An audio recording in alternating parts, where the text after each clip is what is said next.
ಇತ್ತು. ಇವನ ಕೊಲೆ ಏನು SVP ಸರ್ಕಲಿಂದ ಹಿಂದುಗಡೆ ಇರುವಂಥ ಒಂದು ಅಮಲ್ವಾಡಿ ಅಪ್ಪರ್ ಲೇನ್ ಪಬ್ಲಿಕ್ ಗಾರ್ಡನಲ್ಲಿ ಆಗಿತ್ತು. ಅದು ಒಂಥರ ಡಿಸ್ಯೂಸ್ಡ್ ಅಥವಾ ಕಡಿಮೆ ಬಳಕೆ ಮಾಡುವಂಥ ಒಂದು ಅಬ್ಯಾಂಡನ್ಡ್ ಪಾರ್ಕ್ ಥರ ಇದೆ. ಅಲ್ಲಿ ಏನು ಇವನು ಮೃತನಾಗಿದ್ದಾನೆ ಅವರ ಮನೆ ಹತ್ತಿರ ಅಕ್ಕಪಕ್ಕ ಇರುವಂಥದ್ದು ಬೆಳಗಿನ ಜಾವ ನಮ್ಗೆ ಗುರುತಾಗುತ್ತೆ. ರಾತ್ರಿ ಹಲ್ಲೆ ಆಗಿ ಅಲ್ಲೇ ಸ್ಥಳದಲ್ಲಿ ಅವನು ಮೃತಪಟ್ಟಿದ್ದ. ಗುರುತಾದ ತಕ್ಷಣ ಸ್ಥಳಕ್ಕೆ ನಾವು ಏನು ಸೋಕೋ ಟೀಮ್ ಇದೆ, FSL ಟೀಮ್ಸ್ ಇದೆ, ಡಾಗ್ ಸ್ಕ್ವಾಡ್ ಮತ್ತು ಫಿಂಗರ್ ಪ್ರಿಂಟ್ ಎಲ್ಲ ಆಯಾಮಗಳಲ್ಲಿ ವೈಜ್ಞಾನಿಕವಾಗಿ ನಾವು ಸ್ಥಳವನ್ನು ಪರಿಶೀಲನೆ ಮಾಡಿದ್ವಿ. ಮತ್ತು ಅಕ್ಕಪಕ್ಕ ಇರುವಂಥ ಏನು ತಾಂತ್ರಿಕ ಸಾಕ್ಷ್ಯಗಳನ್ನು ಕೂಡ ನಾವು ಕಲೆ ಹಾಕಲಾಗಿತ್ತು. ಪ್ರಕರಣ ದಾಖಲು ಮಾಡಿಕೊಂಡು ಇನ್ಸ್ಪೆಕ್ಟರ್ ಸ್ಟೇಷನ್ ಬಜಾರ್ ಆರೋಪಿಗಳ ಬಗ್ಗೆ ಸುಳಿವು ದೊರೆತ ನಂತರ 4 ಜನ ಆರೋಪಿಗಳನ್ನು ಬಂಧಿಸುವಲ್ಲಿ ಯಶಸ್ವಿಯಾಗಿದ್ದಾರೆ. ಅದರಲ್ಲಿ ಏನು ಈ 4 ಜನ ಆರೋಪಿಗಳಿದ್ದಾರೆ ಅವರನ್ನು ವಿಸ್ತೃತವಾಗಿ ವಿಚಾರಣೆಗೊಳಪಡಿಸಿದಾಗ ತಿಳಿಸಿದ್ದೇನೆಂತಂದರೆ, ಏನು ಇವನು ಮೃತನಾಗಿದ್ದಾನೆ ಮತ್ತು ಆರೋಪಿಗಳಿದ್ದಾರೆ ಎಲ್ಲರೂ ಅದೇ ಸ್ಥಳದವರಿದ್ದಾರೆ ಮತ್ತು ಅಕ್ಕಪಕ್ಕ ಮನೆಯವರಾಗಿದ್ದಾರೆ. ಏನು ಇವನು ಮೃತನಾಗಿದ್ದಾನೆ ಇವನು ಈ ಅಕ್ಕಪಕ್ಕ ಮನೆಯವರಿಗೆ ಕುಡಿದು ಕೆಲವು ತೊಂದರೆಗಳನ್ನು ನೀಡ್ತಾ ಇರೋದು ಅಥವಾ ಅವಾಚ್ಯಗಳಿಂದ ಬೈಯೋದನ್ನು ಮಾಡ್ತಾಯಿದ್ದ ಮತ್ತು ಅಲ್ಲಿ ಮನೆಯಲ್ಲಿರುವ ಲೇಡೀಸ್ಗೂ ಕೂಡ ಹೆದರ್ಸ್ತಾ ಇದ್ದ, ನಿಮ್ಮ ಮಕ್ಕಳಿಗೆ ಬಿಡಲ್ಲ ಅಂತ ಹೆದರ್ಸ್ತಾ ಇದ್ದ. ಆ ಹಿನ್ನೆಲೆಯಲ್ಲಿ ಅದು ಬೇಸತ್ತಿ ಇವನಿಗೆ ಅವರು ಪ್ಲ್ಯಾನ್ ಮಾಡಿ ಹಲ್ಲೆ ಮಾಡಿರುವಂಥದ್ದಿದೆ.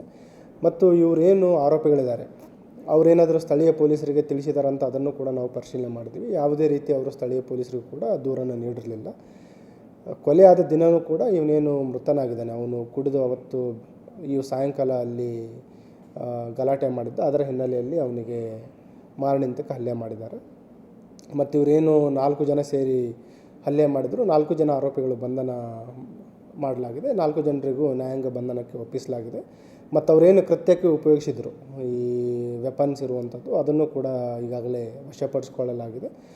ಈಗೇನು BNS ಅಡಿಯಲ್ಲಿ ಕೊಲೆ ಪ್ರಕರಣಕ್ಕೆ ಸಂಬಂಧಿಸಿ ಎಲ್ಲ ಕಲಂಗಳಲ್ಲಿ ಪ್ರಕರಣ ದಾಖಲಾಗಿದೆ. ಅದರ ಜೊತೆಗೆ ಏನು ಹರಿತವಾದ ಆಯುಧವನ್ನು ಬಳಸಿದ್ರು ಆ ಒಂದು ಹಿನ್ನೆಲೆಯಲ್ಲಿ ಆರ್ಮ್ಸ್ ಆ್ಯಕ್ಟಲ್ಲಿನೂ ಕೂಡ ಇದಕ್ಕೆ ಹೆಚ್ಚಿನದಾಗಿ ಅಳವಡಿಸಿಕೊಳ್ಳಲಿಕ್ಕೆ ನಿರ್ದೇಶನವನ್ನು ನೀಡಲಾಗಿದೆ. ಅದೇ ಸ್ಥಳ ಏನು ಪಾರ್ಕಲ್ಲಿದ್ದಾರೆ, ಪಾರ್ಕಲ್ಲಿ ಇವನೇನು ಮೃತನಾಗಿದ್ದಾನೆ ಅವನ ಜೊತೆ ಬೇರೆ ಯಾರೋ ಒಬ್ಬ ಸ್ನೇಹಿತ ಇದ್ದಾನಂತ ಮಾಹಿತಿ ಇದೆ. ಅದ್ರ ಬಗ್ಗೆಯೂ ಕೂಡ ನಾವು ಮಾಹಿತಿ ಕಲೆ ಹಾಕ್ತಾಯಿದ್ವಿ. ಅವನ ಸ್ನೇಹಿತನ ಜೊತೆ ಅಲ್ಲಿ ಕುಳಿತಾಗ ಇವರು ಆರೋಪಿಗಳಿಗೆ ಮಾಹಿತಿ ದೊರಕುತ್ತೆ. ಯಾಕಂದರೆ ಜಸ್ಟ್ ನಾಟ್ ಈವನ್ 50 ಮೀಟರ್ಸು ಇಲ್ಲ ಅವರು ಏನು ಪಾರ್ಕ್ ಇದೆ, ಪಾರ್ಕ್ಲಿಂದ ಆರೋಪಿಗಳ ಮನೆ.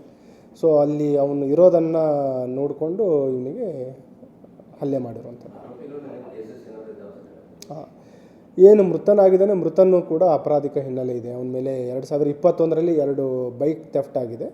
2ರಲ್ಲಿನೂ ಕೂಡ ಶಿಕ್ಷೆ ಆಗಿದೆ. ಏನು ಫೈನ್ ಅಮೌಂಟ್ ಇತ್ತು ಅದನ್ನು ಫೈನ್ ಆಗಿದೆ ಬೈಕ್ ಥೆಫ್ಟಲ್ಲಿ.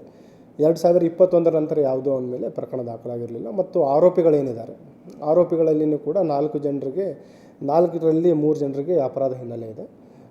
ಒಬ್ಬನ ಆರೋಪಿಗೆ 2 ಆರೋಪಿಗಳ ಮೇಲೆ 307 ಕೇಸ್ ಇದೆ, ಮಾರಣಾಂತಿಕ ಹಲ್ಲೆ ಇದೆ. ಮತ್ತು ಇನ್ನೊಬ್ಬ ಆರೋಪಿಗೆ ಮನೆಗಳ್ಳತನ ಪ್ರಕರಣಗಳು ಇದ್ದಾವೆ. ಅದು ಎಲ್ಲ 2014 ಮತ್ತು 2017ರ ಪ್ರಕರಣಗಳಿದ್ದಾವೆ.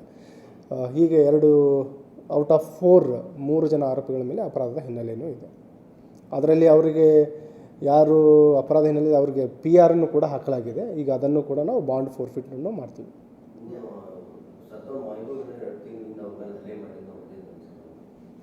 ಕೆಲವು ಮಾಹಿತಿ ಇದೆ, ಬಟ್ ಯಾವುದೂ ಅಧಿಕೃತವಾಗಿ ನಮಗೆ ದೂರ ನೀಡುವುದಾಗಲಿ ಅಥವಾ ಸ್ಟೇಷನಿಗೆ ಅವರು ಮಾಹಿತಿ ಸಲ್ಲಿಸುವುದಾಗಿ ಮಾಡಿಲ್ಲ.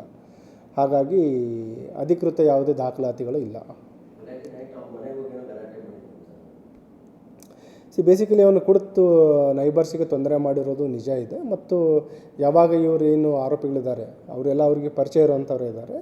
ಮನೇಲಿ ಇಲ್ಲದ ಸಮಯದಲ್ಲಿ ಅವರು ಮನೇಲಿರೋ ಲೇಡೀಸು ಕೂಡ ಹೋಗಿ ಎದುರಿಸಿದ್ದಾರೆ, ನಿಮ್ಮ ಮಕ್ಕಳಿಗೆ ಬಿಡಲ್ಲ ಅಂತ. ಆ ಹಿನ್ನೆಲೆಯಲ್ಲಿ ಅವರು ರೊಚ್ಚಿಗೆದ್ದು ಹಲ್ಲೆ ಮಾಡಿರುವಂಥದ್ದು. ಬೇರೆ ಯಾವುದೇ ರೀತಿ ಇವರಿಗೆ ನೈಬರ್ಸ್ ಸಿವಿಲ್ ಇಶ್ಯೂ ಇರೋವಂಥದ್ದು ಅಥವಾ ವಾಗ್ವಾದ ಇರುವಂಥದ್ದು ಯಾವುದೂ ಇಲ್ಲ. ಎಕ್ಸೆಪ್ಟ್ ಇವನು ಕುಡಿತದ ಒಂದು ಅಮಲಿನಲ್ಲಿ ಅವನೇನು ನ್ಯೂಸೆನ್ಸ್ ಮಾಡ್ತಾಯಿದ್ದ, ಅದು ಬಿಟ್ಟರೆ.